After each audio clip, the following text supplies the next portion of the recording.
जो middle east की संकट है वो अब मिडिल ईस्ट की संकट बन के नहीं रहा। बिना बात के इराक पर आक्रमण करना गलत था, ये मैं नहीं कह रहा, ये अमेरिका में बैठे हुए लोग कह रहे हैं। अमेरिका के इंटेलेक्चुअल पब्लिक पॉलिसी एक्सपर्ट्स सब कह रहे हैं कि जो जंग अभी हुआ वो जंग अमेरिका को बहुत नुकसान पहुंचा रही है, फाइनेंशियली, इकोनॉमिकली। जो हमारे पेट्रोल की रेट अभी 94 रुपीज़ से 102 हो गया, परंतु यूनाइटेड स्टेट्स ऑफ अमेरिका में वो कॉस्ट डबल हो गया है। देखो, कहीं पे भी मिडिल क्लास रहता है, कितना भी कमाता है, मिडिल क्लास रिटेल इन्फ्लेशन के अंदर बहुत परेशान होता है। समझते हैं रिटेल इन्फ्लेशन क्या है? रिटेल इन्फ्लेशन मतलब आप normally day to day basis पे जिन चीज़ों की यूज करते हैं उनकी रेट बढ़ने को रिटेल इन्फ्लेशन कहते हैं। इकोनॉमिक टर्म है थोड़ी सी। तो रिटेल इन्फ्लेशन बढ़ने के वजह से भारत में भी दिक्कत हो रही है, अमेरिका में कहीं ज़्यादा दिक्कत हो रही है। भारत की इतिहास में रिटेल इन्फ्लेशन हमारे बहुत ज़्यादा एक समय पे बढ़ गया था जब इंदिरा जी सरकार में थी, जब हम पाकिस्तान से जंग लड़ रहे थे, रिटेल इन्फ्लेशन बहुत हो गया था। उसके बाद मुझे लगता है 3.9% अराउंड 4% 1% की रिटेल इन्फ्लेशन आज के समय में इंडिया में लोगों को त्रस्त कर दिया है। वहीं 200% रिटेल इन्फ्लेशन यूनाइटेड स्टेट्स में लोगों को दिक्कत में डालेगा ही डालेगा। तो ये जो जंग उन्होंने ईरान के खिलाफ शुरू किया है, उस ईरान के खिलाफ जो जंग है वो सिर्फ यहीं तक नहीं रुक रहा है, लोगों को अफेक्ट कर रहा है और बैडली अफेक्ट कर रहा है। सिर्फ इंडिया में नहीं, एशिया में नहीं, सब कॉन्टिनेंट में नहीं, अफ्रीका से लेके अमेरिका तक सभी लोग इससे अफेक्टेड हो रहे हैं।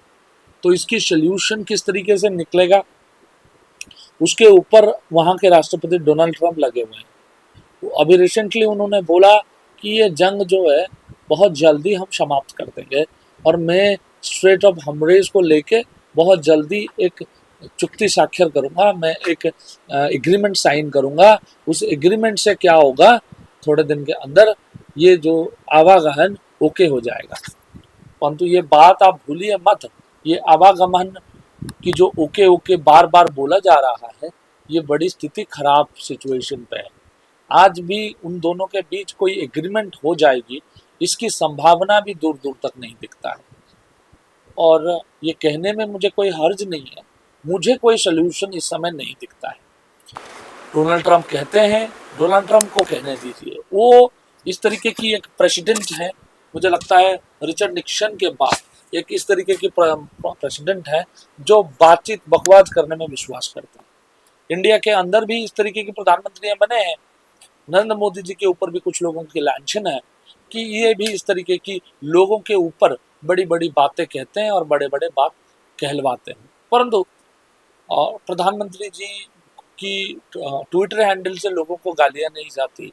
वो Twitter handle more of A cordial और इनफॉर्मल डिस्कशन के लिए यूज नहीं करते हैं, फॉर्मल कम्युनिकेशन के लिए यूज करते हैं। परंतु डोनाल्ड ट्रंप ने अभी उनको बधाई भी दी। उस वजह से भारत की स्थिति वो बीच वाला लड़के का हो जाता है, जिनकी 3 भाई है, बीच वाले लड़के के ऊपर बहुत प्रेशर होता है। बड़ा भाई सक्सेस हुआ तब भी प्रेशर होता है, बड़ा भाई फेल हुआ तब भी प्रेशर होता है, क्योंकि फिर उससे एक्सपेक्टेशन बहुत सारे करने लगते हैं।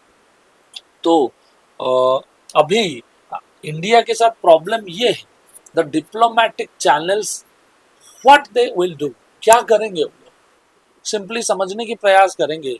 एक तरफ अमेरिका है, हम रशिया से सस्ता ऑयल खरीदते हैं तो अमेरिका हमारे ऊपर प्रेशर करता है कि आप क्यों खरीदते हैं। वहीं हम एक लॉन्ग स्टैंडिंग रिलेशनशिप रशिया के साथ रखे हैं, उसको मेंटेन नहीं रखेंगे तो स्थिति और खराब हो जाएगी। तो ये जो एक मानसिक समस्या भारत की डिप्लोमेसी फेस कर रही है, भारत की पॉलिटिकल क्लास फेस कर रही है, ये कहने में मुझे कोई दुख नहीं है। भारतीय जनता पार्टी जिस तरीके की आइडियोलॉजी से आता है, वो लोग इस समय रशिया के साथ दोस्ती करना ज़्यादा पसंद कर रहे हैं। उनकी जो समर्थक है वो बार बार कह रहे हैं हमें अमेरिका से क्या दोस्ती करना, हम रशिया से दोस्ती करते हैं। परंतु मैं जानना चाहता हूँ, जब इनको मौका मिलेगा, आप न्यूयॉर्क जा सकते हो, न्यू जर्सी जा सकते हो, न्यू मेक्सिको जा सकते हो, वाशिंगटन जा सकते हो और मॉस्को जा सकते हो। मैं आपको ये कहना चाहता हूँ 99.99% लोग कहेंगे हमें अमेरिका जाना है। America is a dream, the big American dream has to be fulfilled by lot. आज भी चाणक्यपुरी की आप एम्बेसी में चले जाइए, वीजा सेंटर में चले जाइए, लंबी लाइनें लगती है। क्यों लगती है? एक्सपेक्टेशन है कि हम अमेरिका जाना चाहते हैं, तो ये एक्सपेक्ट करना the American dream will fizzle out is a criminal thinking, मुझे लगता है। तो यूनाइटेड स्टेट्स को बिन छोड़े जिस तरीके की हेजेमोनिक पावर उनके पास है, इंटरटेनमेंट क्षेत्र में देखिए, हॉलीवुड के क्षेत्र में मतलब फिल्म के क्षेत्र में देखिए, सिनेमा के क्षेत्र में देखिए, रोड कंस्ट्रक्शन के क्षेत्र में देखिए, उन लोगों की कंपनी मतलब बकायदा बहुत हाई नंबर ऑफ कंपनीज उनकी है। चाइना भी उनसे compete कर रही है, बट चाइना से दोस्ती करना हमारे लिए पॉसिबल नहीं है, क्योंकि द ग्रेट बिट्रेयल ऑफ 1962 में जिस तरीके से उन्होंने हमारे साथ बिट्रेयल किया था, उसके बाद भारत की डिप्लोमेसी, भारतीय पॉलिटिकल क्लास को चाइना को सपोर्ट करना या चाइना के साथ खड़े होना एक अपने आप में शिकस्त वाली बात हो जाएगी।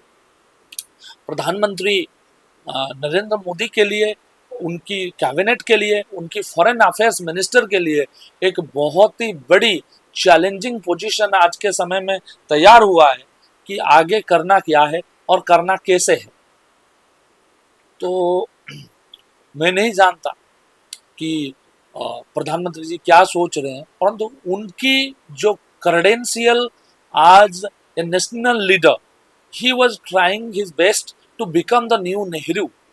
एक पॉलिटिकल डिप्लोमेसी नई तरीके से क्रिएट करने की कोशिश, एक मैच्योर डेमोक्रेसी होने के नाते अपनी बातों को सही से कहने की जो शक्ति है, दैट इज नॉट हैपनिंग। ये नहीं हो पाया है और नहीं हो पा रहा है। प्रधानमंत्री शायद अपने पॉलिटिकल जीवन की सबसे बुरे वक्त से गुजर रहे हैं।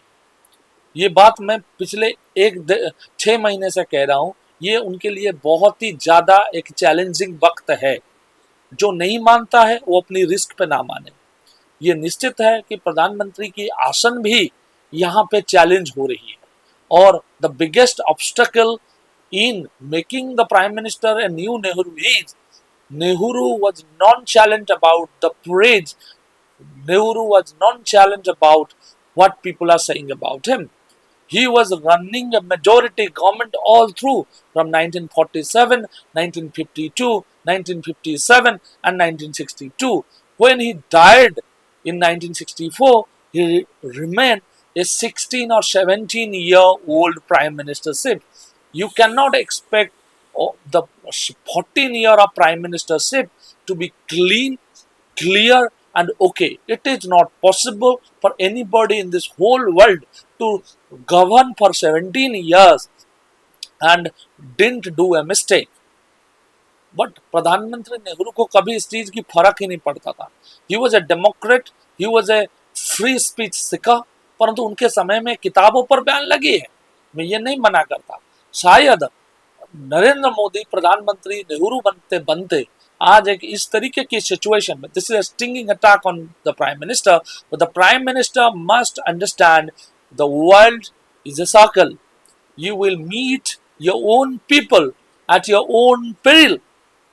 India, as a republic, as a fraternity, as a secular country, has the challenge of remain a economically afloat country at this point in 2026, which is not possible until the Prime Minister decide to make it happen. The Prime Minister, Mr. Modi, is not a paradoxical Prime Minister as the Sasi Tharoor say, but the Prime Minister is not as good as his followers are keep telling us. The economic development, the expected amount of economic development has not happened. And if you don't want to accept it, it is your own risk. I am telling you, it has not happened. And regulatory authorities has been cracking on banking sectors, but the banking sector is not able to give you the result you expected from the banking sectors. So economic darkness has been crumbling off in India. irrespective of Mr. Modi or Nirmala Sitharaman or Piyush Goyal, whoever at the helm. People are saying sack Nirmala Sitharaman. But I think the economic policies has been made by the Prime Minister's office very clearly. The Prime Minister's stamp is all over it. It's not Pranab Mukherjee's finance ministry where Pranab Da takes his own decision, or it is not a P. Chidambaram finance ministry when P. Chidambaram takes all his decisions. The decisions are here are mostly taken at the least a cordial relationship between Prime Minister's office and finance ministry. That is not the case. You can't just blame Nirmala Sitharaman. You cannot just blame education minister for everything, because when it is a very centralized system of politicking, the problem is when you get all the accolades, all the folklores, all the flowers, at the same time you are going to face a lot of stone picking at you.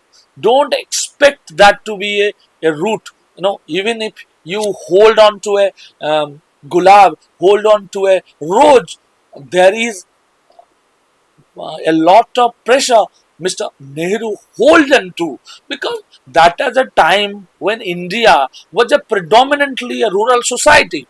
When rural societies are more cheaply are a more self-sustained society. That is not the case with Mr. Prime Minister Modi.